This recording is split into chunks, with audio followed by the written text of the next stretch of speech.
ஆரோக்கியமான வாழ்க்கைக்கு Aaravil health mix auraville.in வெப்சைட்ல இருந்து வாங்கலாம். இந்த வீடியோ பார்க்குற நிறைய பேர் சின்ன வயசில் ஒரு விஷயம் பண்ணியிருப்பீங்க. என்னன்னா, இந்த செடி இருக்குல்ல, இந்த செடியோட அந்த பூவை மட்டும் பிச்சு இப்படி மூக்கில் வச்சு பாத்தியா மூக்குத்தி அப்படின்னு நிறைய பேர் சொல்லியிருப்பீங்க. இப்போ நிற்க மாட்டேங்குது, சின்ன வயசில் நல்லாவே நிற்கும். இந்த செடிக்கு பார்த்தீனியம் அப்படின்னு பேர். உலகத்தில் இருக்கக்கூடாத மிக மோசமான உயிரினங்கள் பட்டியலில் இந்த செடியும் வச்சுருக்காங்க. இவ்வளோ மோசமான செடியாக இருக்குல்ல, இது இந்தியா முழுக்க பரவி வளர்ந்துட்டுருக்கு. இந்த செடி இந்தியாவுக்குள்ளே வந்ததுக்கு அமெரிக்கா தான் ஒரு முக்கியமான காரணமாக இருக்குது. அது எப்படி அப்படிங்கிறத பற்றி நான் போக சொல்கிறேன். இப்போ இதை மோசமான செடின்னு சொல்கிறாங்கல்ல, ஏன்னா இந்த செடி ஒரு இடத்துல வளருதுன்னா அதை சுற்றி இருக்கக்கூடிய இடங்களில் மற்ற செடிகளை வளர விடாமல் பண்ணுறதுக்கு இது ஒரு விஷத்தனமான விஷயத்தை பண்ணுது. மற்ற செடிகளுக்கு மட்டும் இல்லாமல் மற்ற விலங்குகளுக்கும் ஏன் மனிதர்களுக்குமே கூட இதால் நிறைய பிரச்சனைகள் தொடர்ந்து ஏற்பட்டுகிட்டே இருக்குது. அப்படி என்ன பிரச்சனை இந்த பார்த்தீனியமால் ஏற்படுது, எதனால் இதை மோசமான செடின்னு சொல்கிறாங்க, அமெரிக்காவுக்கும் இந்த செடி இந்தியாவுக்குள்ளே வந்து சேர்ந்ததுக்கும் என்ன சம்மந்தம், இது எல்லாத்தையும் பற்றி தான் இன்றைக்கி நம்ம சீக்ரெட் வீடியோவில் பார்க்க போகிறோம்.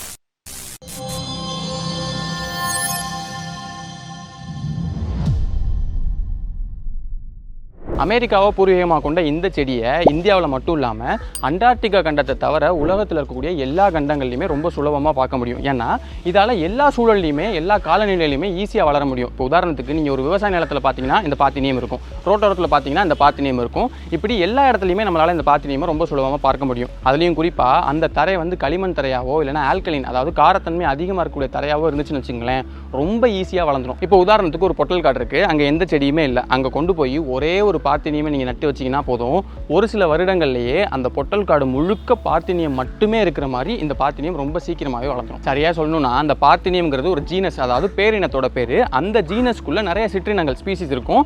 அதில் மற்ற ஸ்பீசிஸ் எல்லாத்தையும் விட இந்த மூக்குத்தி பூச்செடி ரொம்ப ரொம்ப ஆபத்தானது. இதுக்கு பார்த்தீனியம் ஹிஸ்டரோஃபோரஸ் அப்படின்னு பேர். இது மனிதர்களுக்கு எப்படி ஆபத்தை ஏற்படுத்துது அப்படின்னு பார்க்கறதுக்கு முன்னாடி அந்த விலங்குகளுக்கும் மற்ற செடிகளுக்கும் என்ன மாதிரியான ஆபத்து ஏற்படுத்துது அப்படிங்கிறத முதல்ல பார்த்துலாம். இது வளர்றதுக்கு சரியான சூழல் அமையும் போது அதிகபட்சமாக 1.25-2 மீட்டர் உயரம் கூட அது வளரும். அப்படி வளர வளர இதோட தண்டு ஸ்ட்ராங் ஆகிட்டே போகும். இப்போ இதை பார்த்தீங்கன்னா இது அதிகபட்சமாக ஒரு 1/2 மீட்டர் இருக்குன்னு வச்சுங்களேன். இப்போ இதோட தண்டு நல்லா ஸ்ட்ராங்காக தான் இருக்குது, அவ்வளோ ஈஸியாக உடையலை, வளையதே தவிர அது உடையவே இல்லை. அப்போ 2 மீட்டர் இருக்கக்கூடிய செடி எல்லாமே எவ்வளோ ஸ்ட்ராங்காக இருக்கும் அப்படின்னு யோசிச்சு பாருங்கள். இவ்வளோ பெருசாக வளர்ந்ததுக்கு அப்புறம் தான் மற்ற செடிகளுக்கு அது பிரச்சனையை ஏற்படுத்துமானா கிடையவே கிடையாது.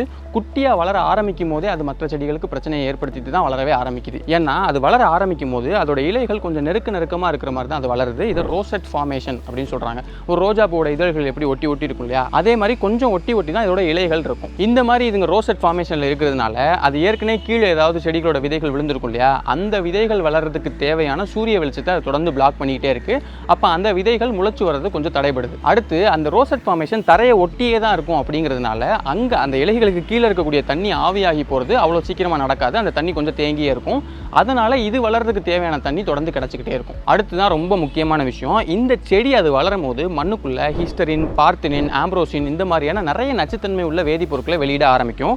அப்படி வெளியிடும் போது தான் அது மற்ற செடிகளுக்கும் மற்ற விதைகளுக்கும் நிறைய பிரச்சனையை ஏற்படுத்துது. ஏன் அப்படின்னா, இப்போ பொதுவாக விதையை பொறுத்த வரைக்கும் அதுக்குள்ளே எம்பிரியோ இருக்கும். அந்த எம்பிரியோ சுற்றி ஸ்டார்ச் இருக்கும். இப்போது பொதுவாக ஒரு விதை தண்ணியை உரிய ஆரம்பித்த உடனே அந்த விதைக்குள்ளேருந்து அமிலேஸ் அப்படிங்கிற ஒரு நொதி வந்து வெளியே வரும். அந்த நொதி தான் அந்த ஸ்டார்ச்னு சொன்னேன் இல்லையா, அந்த ஸ்டார்ச் எல்லாத்தையுமே சுகராக மாற்றி கொடுக்கும். அப்படி அது சுகராக மாறின உடனே தான் எம்பிரியோ அந்த சுகர் எல்லாத்தையும் எடுத்துக்கிட்டு அது தண்டாவும் வேறாவும் கொஞ்சம் கொஞ்சமாக முளைக்க ஆரம்பிக்கும். இது நார்மலாக நடக்கக்கூடியது. இப்போது நம்மளுடைய பார்த்தீனியம் சில வேதிப்பொருட்களை வெளியிடுதுன்னு சொன்னேன் இல்லையா, அந்த வேதிப்பொருட்கள் எல்லாமே விதையில் இருக்கக்கூடிய அமிலேஸை பாதிக்க ஆரம்பிச்சிடும். அப்படி அமிலேஸ் பாதிக்கப்படுது அப்படிங்கிறதுனால அந்த அமிலேஸ் அந்த ஸ்டார்ச் எல்லாத்தையுமே சுகராக மாற்றுற அந்த ப்ராசஸ்ங்கிறது தடைபட ஆரம்பிக்கும். இல்லைனா கொஞ்சமாக தான் நடக்கும். இப்படி நடக்கிறதுனால அந்த விதையால் முழுசாக வளர முடியாமல் போயிடும். இல்லைனா பாதி மட்டும் வளர்ந்து அந்த வேர் பாதிக்கப்படுறது, இல்லைனா தண்டு பாதிக்கப்படுறது, இந்த மாதிரி மற்ற செடிகளுக்கு அது முளைக்கக்கூடிய அந்த தருவாயிலேயே இது நிறைய பிரச்சனையை ஏற்படுத்திடும். இது போக மற்ற செடிகள் சூரிய ஒளியை வாங்கிக்கூடிய தன்மையும் இது குறைக்குது. அப்படிங்கிறதுனால அதாலேயுமே மற்ற செடிகளுக்கு நிறைய பிரச்சனை ஏற்படுது.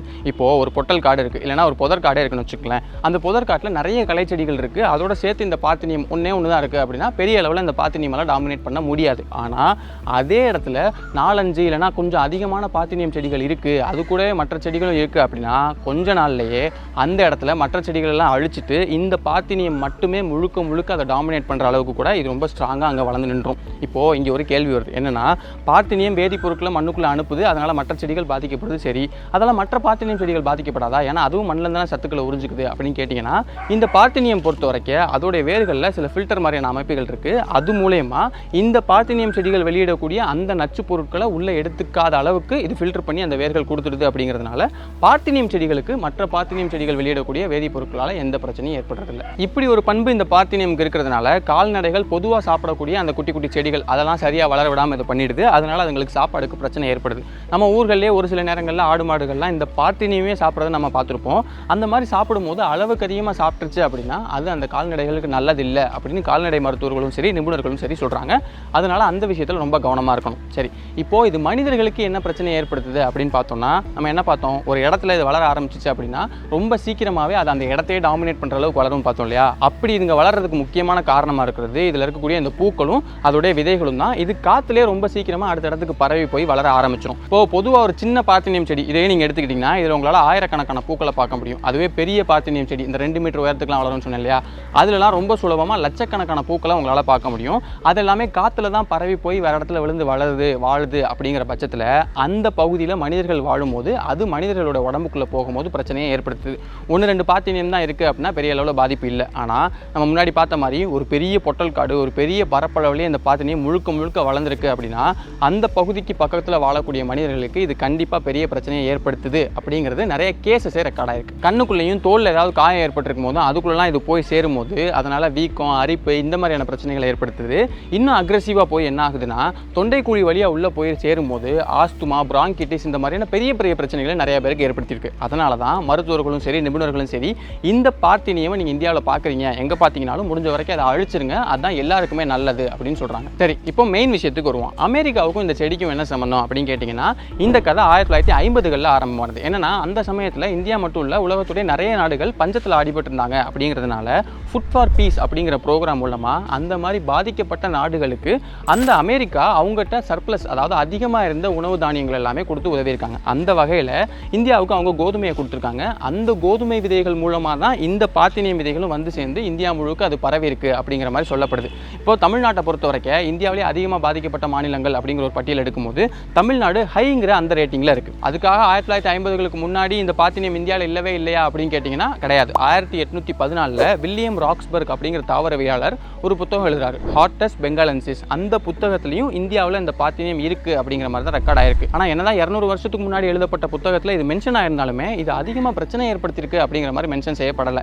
1950களுக்கு அப்புறமா தான் இந்த பார்த்தீனியமால் இந்தியா முழுக்க நிறைய பிரச்சனைகள் ஏற்படுது, அதாவது நிறைய அதிகமாக பரவி மற்ற செடிகளை வளர விடாமல் பண்ணுது அப்படிங்கிறது 1950களுக்கு அப்புறமா தான் ரெக்கார்ட் ஆயிருக்கு. அது போக இந்தியாவுக்கு பக்கத்தில் இருக்கக்கூடிய நாடுகளான பங்களாதேஷ் பாகிஸ்தான் இந்த மாதிரியான நாடுகள்லையுமே 1950களுக்கு அப்புறமா தான் இதால் அதிகமாக பிரச்சனை ஏற்படுறது ரெக்கார்ட் ஆயிருக்கு. அப்படிங்கிறதுனால தான் அமெரிக்கா அனுப்பின கோதுமை விதைகள் மூலமாக தான் இதுங்க இந்தியாவுக்கு வந்து சேர்ந்திருக்கும் அப்படின்னு ஆய்வாளர்கள் சொல்கிறாங்க. இதில் நிறைய பேருக்கு நிறைய மாற்று கருத்து இருந்தாலுமே கூட எல்லாருமே பொதுவாக ஒத்துக்கக்கூடிய ஒரு விஷயம்னா இந்த பார்த்தீனியம் ஹிஸ்டரோஃபோரஸை எங்கே பார்த்தாலும் அதை உடனே அழிச்சிடுறது நல்லது அப்படின்னா உலகம் முழுக்க இருக்கக்கூடிய எல்லா நாடுகளுமே ஒரே குரலில் சொல்கிறாங்க. இப்போது இதை அழிக்கிறதுக்காக நிறைய நாடுகள் நிறைய யுக்திகளை கையாண்டிருக்காங்க. அதில் ரொம்ப முக்கியமாக ஆஸ்திரேலியா ஒரு விஷயம் பண்ணாங்க. அதாவது சிக்மோகிராமா பைகாலரேட்டா அப்படிங்கிற ஒரு வண்டினம் இருக்குது. அந்த வண்டு மெக்சிகோவை பூர்வீகமாக கொண்டது. அந்த வண்டை நிறையா கொண்டு வந்து இந்த செடி மேலே அப்படியே விட்டுட்டு இந்த செடியோட இலைகளையும் தண்டுகளையும் சாப்பிடுதா அப்படின்னு செக் பண்ணியிருக்காங்க. நல்லாவே சாப்பிட்ருக்கு. சரி, இது நல்ல ஒரு யுக்தியாக இருக்கே அப்படின்னு நினச்சிக்கிட்டு இருக்கும் போது தான் அந்த வண்டுகள் இந்த பார்த்தீனியமை மட்டும் இல்லாமல் பக்கத்தில் இருந்த மற்ற செடிகளையுமே சாப்பிட ஆரம்பிச்சிருக்கு. ஏன்னா அந்த வண்டுகளை பொறுத்த வரைக்கும் அதால் எதையுமே சாப்பிட முடியும் அப்படிங்கிற மாதிரி இருந்ததுனால மற்ற செடிகளையும் அது பாதிக்க ஆரம்பிச்சிருக்கு. அதனால் அந்த திட்டத்தை அதோட கைவிட்டுட்டாங்க. இப்போதைக்கு எல்லாருக்குமே தெரிஞ்ச ஒரு யுக்தியாக என்ன இருக்குது, அதாவது இதை மொத்தமாக அழிக்கிறதுக்கான யுக்தியாக என்ன இருக்குன்னா இதை எங்கே பார்த்தாலும் அதை வேரோட பிடுங்கி அதை தீய வச்சு கொளுத்துறது மட்டும்தான். ஆனால் அப்படி தீய வச்சு கொளுத்துறதையுமே கூட நீங்கள் இதில் பூ வச்சதுக்கு அப்புறமா அதில் தீய வச்சு கொளுத்துறதுனால பெரிய பயனே இருக்காது அப்படின்னு சொல்கிறாங்க. ஏன்னா இதோட விதைகளை பொறுத்த வரைக்கும் ஒரு தடவை கீழே விழுந்துருச்சு அப்படின்னா சரியான சூழல் வர்றதுக்கு 2 வருஷம் ஆனாலும் அதுங்க காத்திருக்கும். 2 வருஷம் கழிச்சு கூட இந்த விதைகளால் சரியாக முளைச்சி வர முடியும். அப்போது ஒரு இடத்துல இந்த பூ முளைச்சதுக்கு அப்புறமா நாம் அதை என்னதான் பிடுங்கி போட்டு அதை தீய வச்சு கொளுத்தினாலும் எந்த பயனும் கிடையாது. அது ரோசெட் ஃபார்மேஷனில் இருக்கும் போதே அதை பிடுங்கி அழிச்சிட்டிங்கன்னா மட்டும்தான் பார்த்தீனியம் கிட்ட இருந்து உங்களால் உங்கள் இடத்த காப்பாற்ற முடியும், மற்ற செடிகளையும் காப்பாற்ற முடியும் அப்படின்னு நிபுணர்கள் சொல்கிறாங்க. கடைசியாக ஒரு விஷயம் என்னன்னா, இப்போ இந்த பார்த்தீனியம் ஒரு இடத்துக்கு இயற்கையாகவே சொந்தமான ஒரு செடி, அது மனிதர்களால் வேறு இடத்துக்கு வந்து சேர்ந்து நிறைய பிரச்சனைகளை ஏற்படுத்துது. கரெக்ட். இப்போ இதே மாதிரி ஆனால் செடி வகையில் வேற ஒரு உயிரினமும் இருக்குது. அந்த உயிரினமும் மனிதர்களால் பிரச்சனையை சந்திச்சுட்டு இருக்கு. இப்போ இந்த பார்த்தீனியம் மனிதர்களுக்கு பிரச்சனையை கொடுக்குது.